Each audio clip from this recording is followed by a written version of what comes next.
Hey, hey, hey, hey. I've missed the Champions League. I've missed the Champions League draw. It was a roller coaster. It was a roller coaster. It was. And we haven't even played the games. Just the draw was emotional. It was exciting.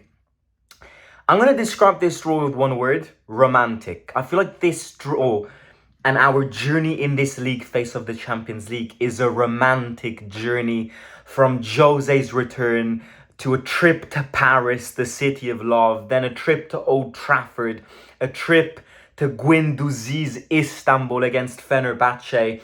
Um, it's not an easy draw. It's not an easy draw, but I'm not complaining. I'm not complaining. And I want to differentiate myself from all of those content creators which have crucified this team for not playing in the Champions League for the past 7 years. And then the second they're back in it and they face Champions League teams, they're like, oh, let's quit all of this. I'm not. I'm excited. We're never going to win the Champions League. The Champions League is about having fun. The Champions League is about playing the best teams in the best cities, in the best stadiums. I'm excited. It's going to be an incredible journey. It's going to be a fun one. Of course, 8 teams, 8 games, 4 at home, 4 away. The order of the draw was not the order of the games. But giving my comment on the teams, first of all, Real Madrid. Jose's return at the Stadio Olimpico. I'm so buzzing for this. I think I'm so. It's the game I'm looking forward to the most. This is just what football should be about. You know how much we love him. You know how much I love him. You know how much he loves us. And the thing is, we never properly managed to say goodbye to him. Whenever he got sacked like this, so Jose's return in Rome will be insanity. And then we've got PSG. Again, complicated game. PSG in Paris, back the pants. I mean, I'm in Canada, but guys, go to Paris if you can. Unreal city. Day trip to Disneyland. It's gonna be an insane away trip. If you guys can organize it. If it's one of the last games, I could probably try, but I'm here till sort of January. So that's part one. Part one, Real Madrid and PSG. Complicated. I think it could have gone a bit worse because I feel like Bayern and Munich is more threatening than Real Madrid in a sense that I see Bayern Munich as that 7-1 classic defeat. I feel like that 7-1 classic defeat that has marked us in the Champions League over the course of our history, I can see it kind of happen more against Bayern Munich than Real Madrid. Real Madrid are not a team that beats you 7-1. Real Madrid are a team that probably will beat you, of course, but, that Mbappe, Jude, Vini against Mancini at the Olimpico, it's going to be unreal. Pod 2, we've got Sporting Lisbon at home and Man United away. Trip to Old Trafford against our ghosts after that 7-1 defeat. It's not the same Man United, of course, but, trip to England is always a trip to England. A trip to Old Trafford is always a complicated trip. And I feel like Man United is such a weird team that it's so hard to judge the game now because you never know how Man United get to it. Man United just lost a haul, but Man United could beat you City and Liverpool in the span of 2 weekends. So they're a very weird team. We need to see how they get to the game. Sporting Lisbon, I don't think is easy. Again, the fact that we're playing at home is good. I think Lisbon in Portugal is always hard, whether you play Benfica, Porto in Porto, or Sporting Lisbon away. Playing them in Portugal is different than playing them at home.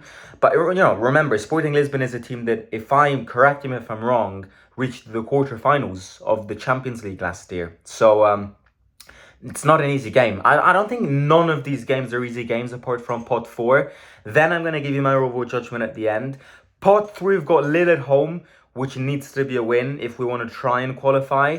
And Fenerbahce in Turkey. I just came back from Turkey from a family trip.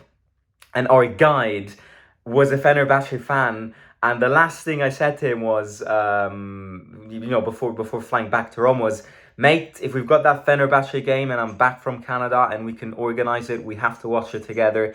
And the God of Football listened to it. I think, look, trip to Istanbul, similar to trip to Portugal, complicated. I think Galatasaray is more complicated than Fenerbahce, but Fenerbahce have built a good team. Greenwood, Lukaku, Guendouzi, who yesterday in the playoff against Olympique Lyon literally caused tantrum in that stadium. Paulo Dybala back against Guendouzi. You see what I mean? It's just a fun. It's just a fun draw because every game has got a story behind it. And then pod 4, Athens, AEK Athens, and Slovan Bratislava, which are doable. Slovan Bratislava, I believe, is at home, and AEK Athens is away. So another trip to Greece following last year's in Panathinaikos. Look, I think, as I said at the beginning, bring it on. If this was the Europa League, I'd be here doing math calculations, 3 points there, we lose that one, add 3 points there, because because we can win it, and because I want to win it, and then because we can win the Europa League. We're not going to win the Champions League. We can't compete for the Champions League. So I kind of see this as have fun. I wanted the best teams. We got the best teams, best trips, best stadiums. So bring it on. It's going to be fun. But, going back to that mathematical calculations, if we do want to make them, the goal here is getting in that 24.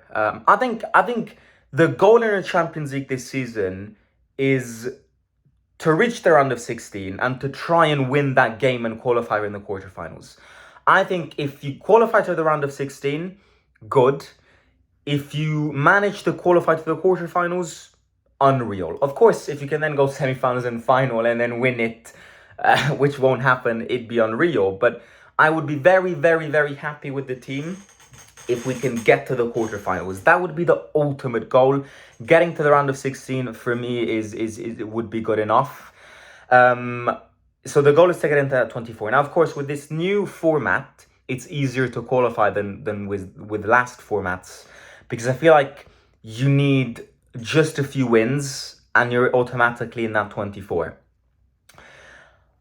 You definitely need 4 points against the pot 4 teams. So against Slovan Bratislava, who I believe is the team of Yaya Toure, and Athens, you need 4 points there. And then you need to try and nick a home win against Lille, which would be good. Maybe a home win against Sporting Lisbon. And maybe a draw in Istanbul or in Manchester. And I reckon you're qualified. So I think the objective in this league phase is getting in that 24, of course. And in order to do that, I think the first objective that we need to put to ourselves is trying to get 4 points against the pot 4 teams, which is very doable. Then you have to try and nick points. Nick points there, nick points there, nick points there, put together. And at the end of the 8 games, you calculate where you are. And hopefully, either you're in that top 8, which would be unreal, or you're in that 24 and thus have to play the playoffs to get to the round of 16. I'm excited. I hope you're excited to live this Champions League together. Sorry, to live, not to lift this Champions League together. It's going to be fun. Jose's return, Guendouzi against Dybala 4.0, trip to Paris against the champions of Europe, the double champions of Europe, Kvara, Doué, Dembele, Jean Neves, Vitinha, trip to Old Trafford, trip to Istanbul. It's going to be fun. So I'm going to catch you soon. Next video will be my match preview for the Lecce game. Hit the like, subscribe. If we can get, you know what? The match reaction against the Fiorentina game went very well. 300 likes. Back in the Champions League. Do it for Jose's return. I'll speak to you soon. See you out.